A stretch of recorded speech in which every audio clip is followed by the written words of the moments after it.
Welcome to our Fentanyl and Overdose Awareness, Healing Our Community Through Awareness. We have three speakers today. My name is Sherrie Cisneros, and I am the Substance Use Nurse Navigator and Coordinator for our MAT program, Medication for Addiction Treatment, in our emergency room. Today, I have with me Celia Sanchez in the role as a mother and advocate for people who use drugs and for people who've lost a loved one. And we have Jorge Strembert, our expertise nurse from the emergency room, to give his perspective of overdose in the emergency room and to provide prevention tips. So welcome, everybody. We're really happy to have you here today. And our goal is really to reduce stigma and biases about substance use disorder, offer hope, and provide harm reduction, as well as resources to support those who have lost a loved one or suffer from substance use disorder. I want to take a minute real briefly to just recognize the work that we have done. And it is really wonderful that overdoses this past year has had a reduction of 27%. So we are making some headway. That curve that was going straight up is now decreasing by 27%. There are a lot of reasons why this curve went down. Some of it is due to safe prescribing practices of our clinicians, while some of it is gone down from reducing stigma awareness and for programs like Naloxone distribution. So everybody really can take a bow on the hard work that we're doing in overdose prevention. Unfortunately, we still see 54% of overdose deaths are from opioids, with specifically the majority being from fentanyl. That is what we're seeing. Overdose deaths, however, are still increasing in adolescents. This has risen. So it's really important that we continue our efforts and continue our prevention and awareness on overdose and fentanyl, because again, it continues to rise in adolescents, specifically targeting 18 through 49-year-olds. It is on the rise. So what is an overdose? We're just going to simply remind. A reminder is when you take a toxic amount of any drug or substance and your body cannot process. What causes a fatal overdose is usually opioids and phenols, as I just on the previous slide, because it stops breathing. Basically, if you're not breathing, none of your body is getting oxygen, and all of your organs shut down. The only thing can reverse this, of course, is the naloxone. We can reverse that overdose and stop that respiratory depression. So overdose awareness begins at what causes an overdose. Well, all opioids, and that's basically what we're here today to talk about. There's other things that can cause an overdose, right? Any drug can be toxic. However, today we're talking about opioids, and this does include prescription and street drugs. People think that the doctor prescribed me, I can't overdose because the doctor gave me the prescription. That is not the case.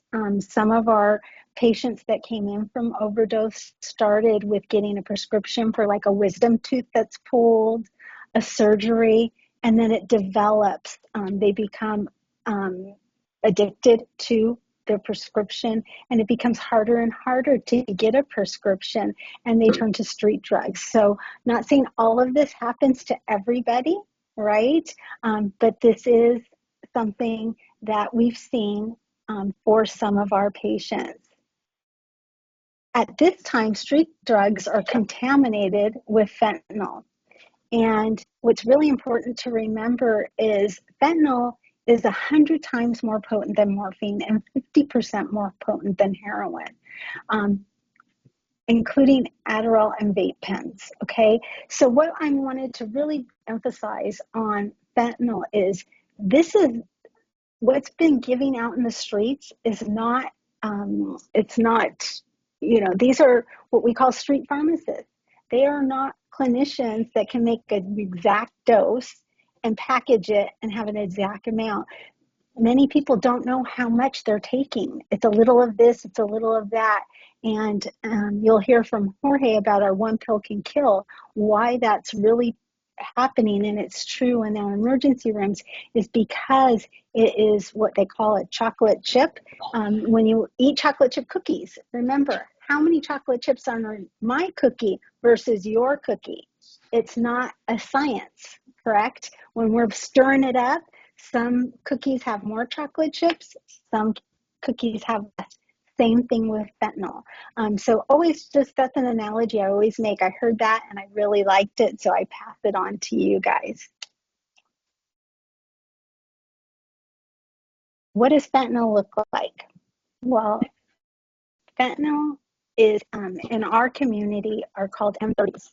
And they're these blue little pills, and they've been around for a very long time. It can be called Percocet, but in our community, it's called the M30.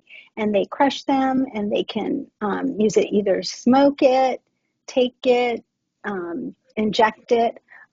But they're all ways to take fentanyl. Really predominantly in our community is smoking. We've seen an increase in people will smoke it every 1 to 2 hours, causing it really challenging for these patients to receive treatment. Here you can see the size of a penny and the tiny little amount, right? I mean, it's just a speck. And that's why it's so predominant, is because to cross the borders, it's only a little bit. A kilo can kill millions, like they said. That part is true. I do believe that. So again, it's a tiny little amount. And again, we show these so that you'll be aware of what's happening in your community.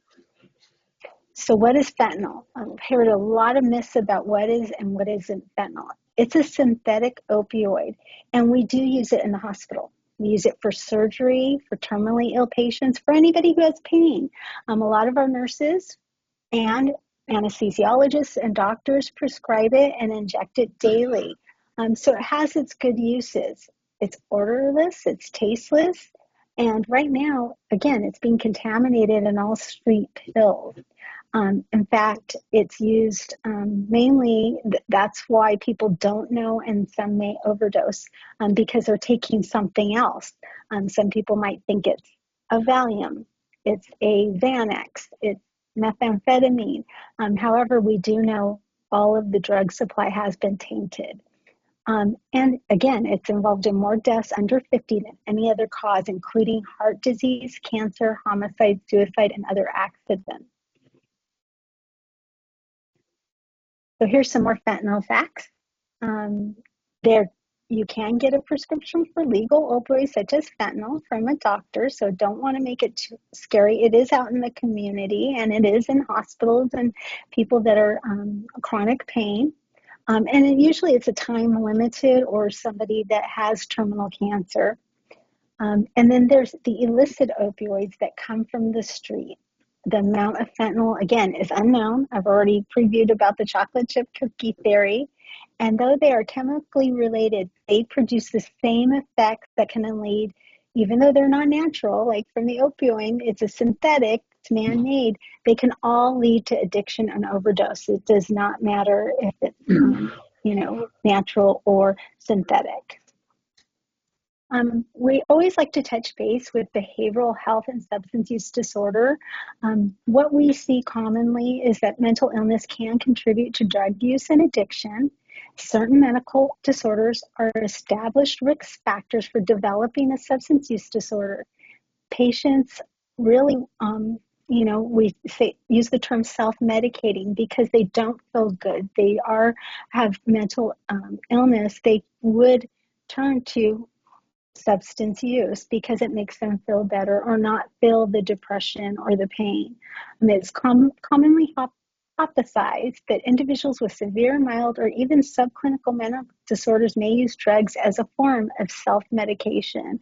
So we really want to stress that fact is if somebody needs assistance and support, there's always people to help.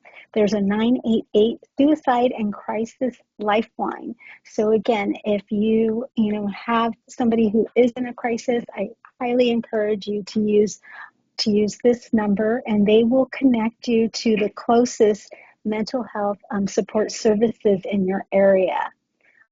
I am done talking, and I want to hand it over to Celia Sanchez, a colleague, a mother, an advocate, a coworker, and a friend, to tell her inspirational story about the journey of her son, Garrett. And Celia, I'm going to hand it off to you.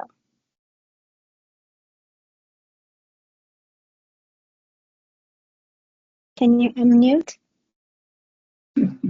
So sorry. Good morning. Thanks everybody for logging on this morning. My name is Celia Sanchez, like Sherrie said, and I've been an associate at Pomona Valley Hospital Medical Center for over 34 years. I'm also the mother of a child who lost his life to a fentanyl overdose. Last year, I came with quite a different story. My Garrett was 4 months sober. I was very hopeful that things were about to change for the better. Today, although my story has changed, I still have hope.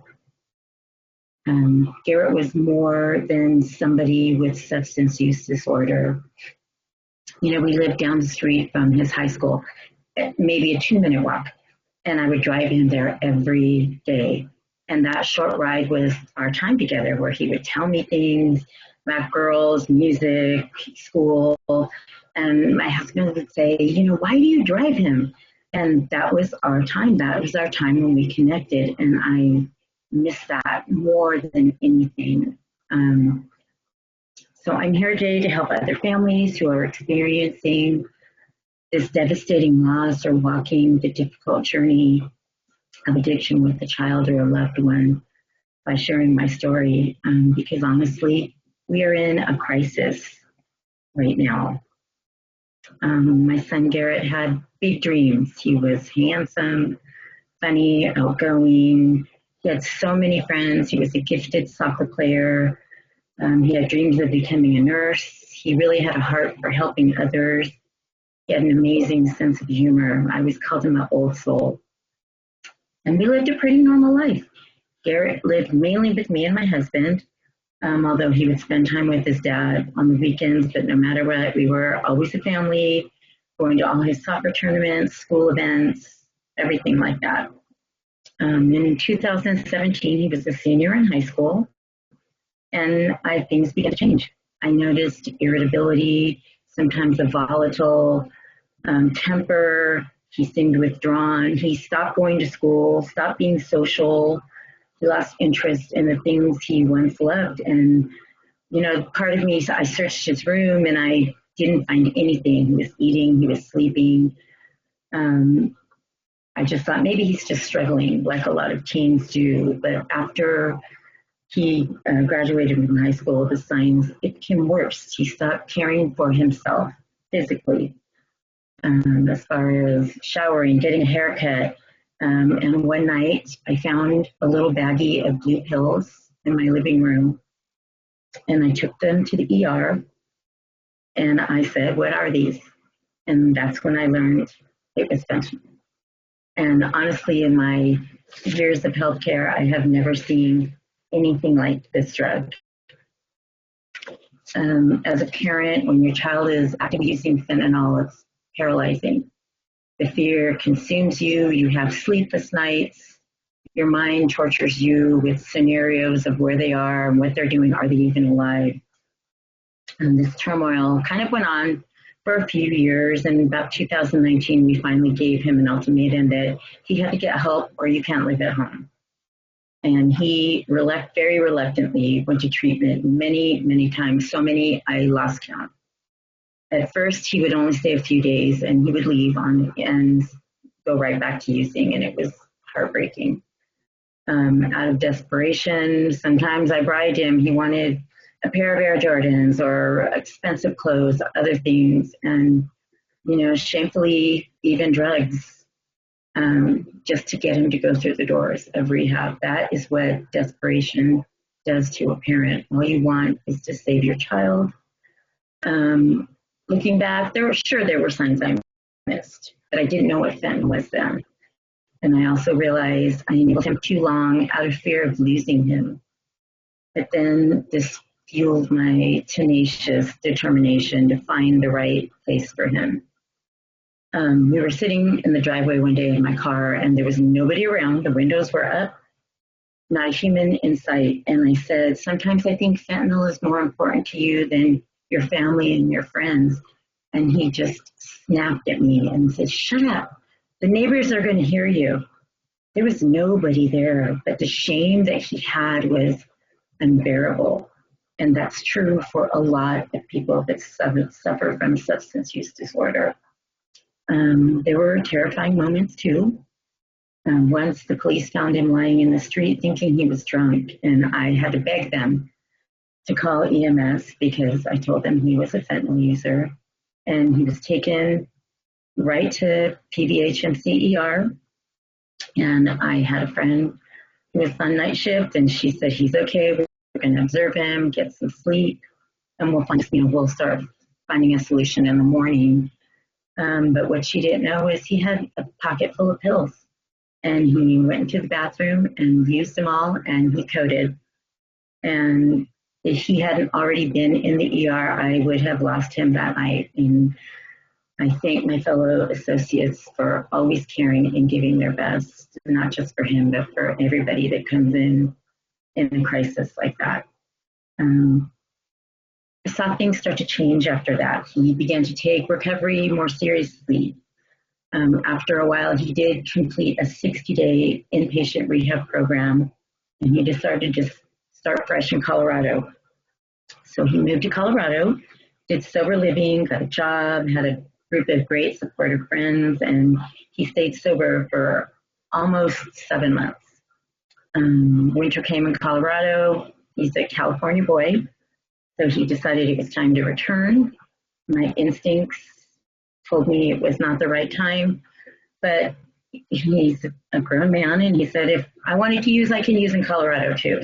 So I reluctantly went along with it. He found a sober house in Long Beach, a job at FedEx. He was really excited to be living at the beach. He had plans. So he came home, and his dad picked him up from the airport. We had a family dinner, childhood friends came by. Everybody was so happy to see him, so healthy and so just himself. The next day we did a little shopping and just getting things ready for his move. And that night we talked about handling some errands the next morning. And I remember thinking, I have my kid back. I can finally sleep at night. This nightmare is over. And he said to me, I'm going to get my clothes ready for tomorrow. I love you, Mom. And those were the last words I ever heard him say to me. The next morning, I noticed he wasn't up. So I knocked, and there wasn't a response. So I knocked again. And I opened the door, and I found him in his room, and he was gone already. Detectives told me later they did find fentanyl near his body.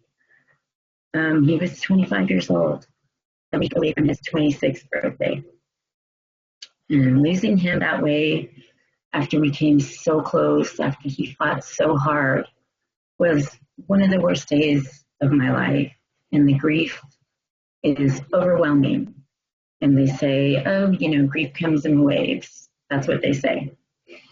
But I think there's an actor, Tyler Perry, and I think he really summed it up perfectly. And he said, grief is a very living thing.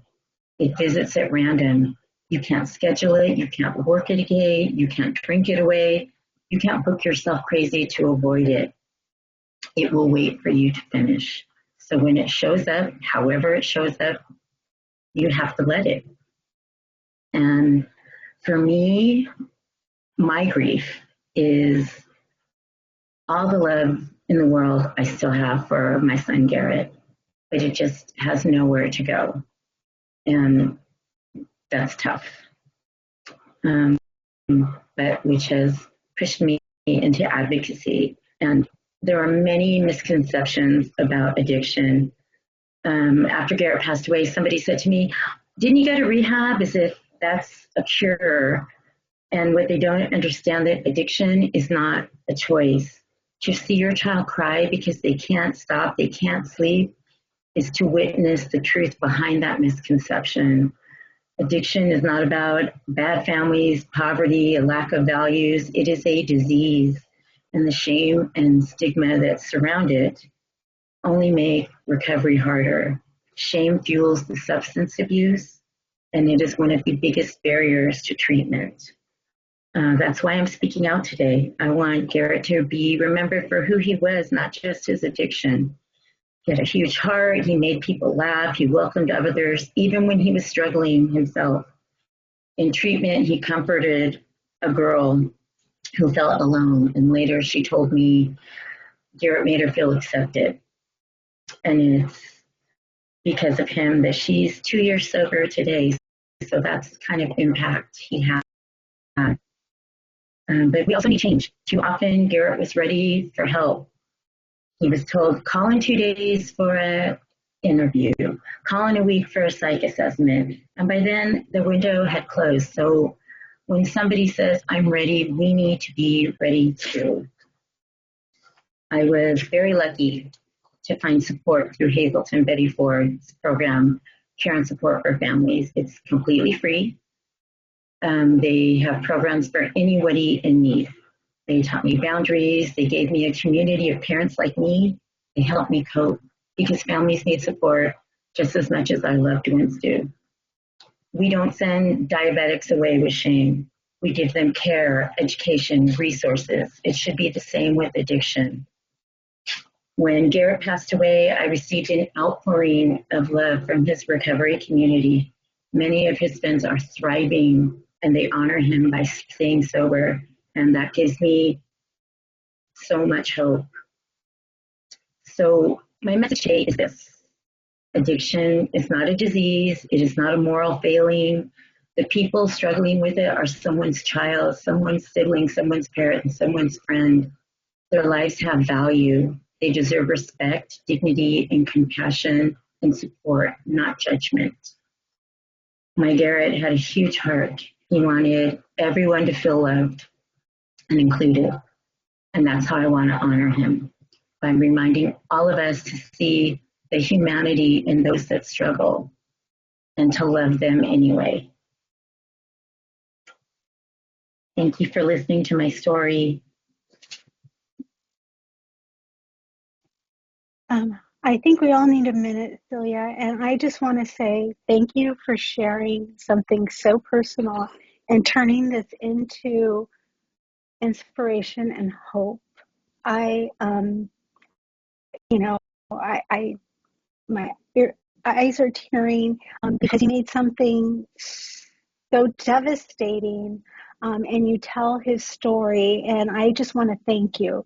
Thank you for sharing, and again, I feel like your story is more than any words I can say because you've lived this. And again, I thank you for sharing today. And it brings a lot of hope and inspiration for others because I know there's a lot of other people suffering out. Well, and thank you for having me. And every time I share, it makes it easier. It makes it a little lighter. And, it's not anything to be embarrassed about. I know I didn't do anything wrong as a parent. And if there is help there, you just got to ask for it and not be embarrassed. Great. Thank you, Celia, again, for sharing your story. All right. We're going to change directions here. We're going to have our expert ED nurse. If you guys know him, you know what a wonderful supporter he is of our substance use program, Jorge Strembert, and I'm going to pass it off to you. Thank you very much, Sherrie, and thank you for putting this presentation together. Thank you, Celia, for sharing your story. I think you are a very courageous woman, and there's no greater advocate than sharing your story. So thank you very much. And to all the attendees, thank you for being here. Again, my name is Jorge Strembert. I've been an ER nurse for almost 25 years, and throughout my nursing career, I have seen many people die from opioid overdose. But I also seen many people given a second chance of life. It is not a new news that fentanyl is the deadliest drug threat that we face in this country as a society. This is uh, this is one of the worst evils that exists. Fentanyl is highly addictive. As Sherrie mentioned it before, it is 50 times more potent than heroin, and it's 100 times more potent than morphine. So it's very addictive. In the hospital setting, specifically in the ER where I work, we have a more controlled environment when it comes to fentanyl use. We treat patients with severe pain on it. Patients with traumatic injuries. Since we are a trauma center, we see a lot of gunshot wounds, stab wounds, car accidents, and whatnot. However, fentanyl has made its way to the illegal market, and it found its ways to school, to children. I'm going to share a story that about 3 weeks ago, I had a patient. She was a 15 years old female that was brought in by ambulance. Chief complaint was altered level of consciousness, meaning that she wasn't herself. She was not acting the way she normally acted. She was found in her bathroom unconscious at home by her younger sister. When she arrived to the ER, she appeared very sleepy because EMS, when they responded, they had given her Narcan, and that helps a little bit. But when she arrived to the ER, she was still very sleepy, and then she started snoring. When we hear snoring, it's not a good sign.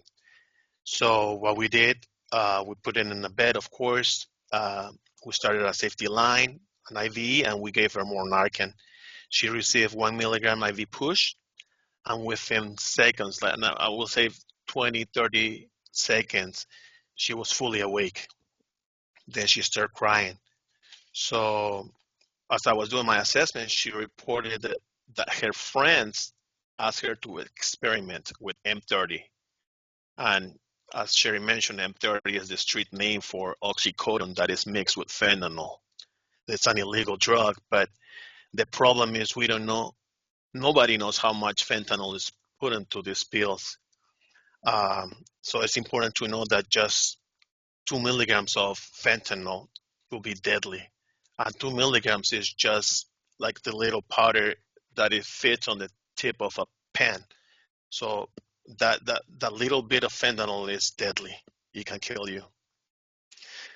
So fortunate for this 15-year-old, her sister was at home and she called 911. So why am I sharing this story? Because there's two things that to take away from this. Number one, Narcan saves lives. And number two, there was somebody with her. So those are the two things that I will follow up on in the following slides. So let's go to the next slide, please. So here at Pomona Valley Hospital, I'm sorry. Let's go over some Narcan facts. Narcan reverses the opioid, right, like fentanyl. But what's important to know is that Narcan is temporarily. What does that mean? That if you weren't breathing and we gave you Narcan, once the effects of Narcan wears off, you may stop breathing again. So that is the reason why after we give Narcan and they wake up, we're going to encourage and we're going to keep those patients for at least 3 to 4 hours just to make sure that the opioid effect it's going to be going. Among the opioids include fentanyl, heroin, morphine, oxycodone, methadone, Vicodin, Dilaudid, codeine. So what we teach the community also is that Narcan is safe to use, even if the person is not an overdose use. Even if we give Narcan and it's not an overdose caused by opiates, nothing's gonna happen. It's not gonna harm them. So we encourage people to use Narcan as needed. Let's go to the next, please. So what do we do for an overdose? Family knows their family, right? You know your kids, you know your friends, you know if they do have a problem. So if you know they have a problem, the first thing you're gonna do is if Narcan is on hand, they're gonna push the Narcan and they're gonna call 911. However, many people don't know what's going on. So the first thing I always tell them is just call 911 immediately. Then if you have the Narcan, yeah, we'll give the Narcan. We don't have to wait for the ambulance to do all that. We're gonna put the patients on their side, because if they're not breathing, they might end up choking, and choking becomes more problems for that person. We're gonna try to keep them awake, and again, we're gonna stay with the person until the ambulance arrives, because again, Narcan wears off. If the Narcan wears off, the person can stop breathing again. So we tell our patients, our community, that Narcan, it's just a temporary fix for that. Let's go next, please.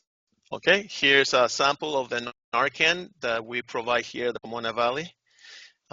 We have in the front of our emergency department. It's 4 milligrams. Each box comes with two dosages of Narcan, 4 milligrams. And again, we have this for free for the community. We don't ask questions. And I will show you a picture of where it is. So let's go to the next.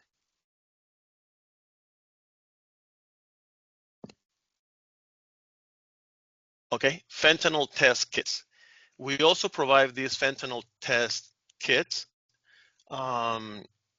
So what we teach with this to the community is, this is not to find out whether a person is being exposed to fentanyl, but many of our community, a high volume of the population actually, they have no means to go to the doctors, to go to emergency departments. So when they feel sick, they get the drugs on the streets. Let's say, for instance, Xanax, right? And there's no prescription for Xanax, so they get it on the streets. You do not know if that Xanax is pure or is being mixed with fentanyl, let's say. So that's what these fentanyl test kits are for, to test any medication that might be in contact or being mixed with fentanyl. And we have those for free too. Let's always be safe. In the back of that test kit, it's the instructions how to do it. And again, this is also free next to the Narcan in the box. Okay, here's the picture. This is in front of our emergency department. There's no questions asked. They don't need a prescription. They can take as many as they want for Narcan, and also for the fentanyl test kit. When the patient gets discharged also from the emergency department, we also provide with the Narcan. We don't need a doctor's order. We just give it for the community, because our goal is always for them to be safe. So let's go. That's it for me. So here you go, Sherrie. Thank you, Jorge. We really appreciate your perspective working in the emergency, and thank you for what you do, and helping all these patients with overdose drug use. So thank you. So that is going to conclude our webinar for today. There are some resources and takeaway. We really want you to know that Pomona Valley Hospital offers medication for addiction treatment. We do provide buprenorphine for opioid use disorder, and we do have substance use disorder nurse navigation. If you're interested and you know somebody that needs resources or referrals. And we do offer free Naloxone and fentanyl test strips. As Jorge had mentioned, we have a vending box right outside of our emergency department. You do not need to even come into the hospital. It sits right by the lobby door, and you can just open the box and take as many Narcan, fentanyl test strips, and information. As well as Pomona Valley does partner with free community resources. So if you need those, please let us know. We do partner with NAMI, the National Council of Drug and Alcohol, and community support services. I want to give you two really important numbers before we end today. One is for the LA County Substance Abuse Service Helpline called SASH. Anybody in LA County can call this number and they will provide resources and services for substance use. One of the things that the person must be present. They must do the intake. They will not speak to a nurse, a navigator. They really want to speak to the person for an intake. So just be prepared that the person needing the help needs to speak to the intake person for LA County. The second is because we are on the border of LA County and San Bernardino County, there's also a number for San Bernardino County Screening Assessment Referral Center. It's the same concept.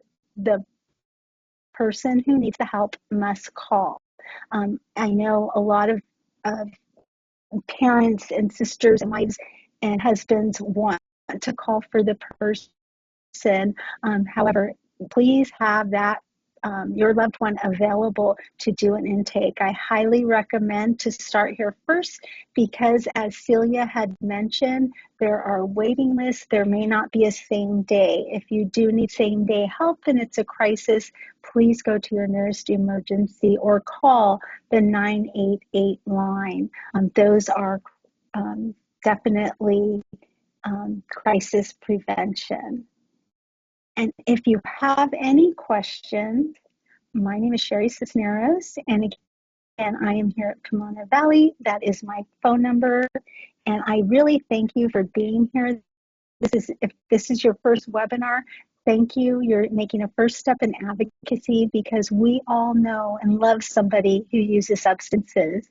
And the more prevention and awareness, reducing the stigma and the shame will definitely make a change. I have the resources we use today. If you have any questions, please let me know. I thank you for being here, and we really, as a call to action, if you could do one thing, just reduce the stigma. It is a disease, like Celia said, and I thank you for being here today.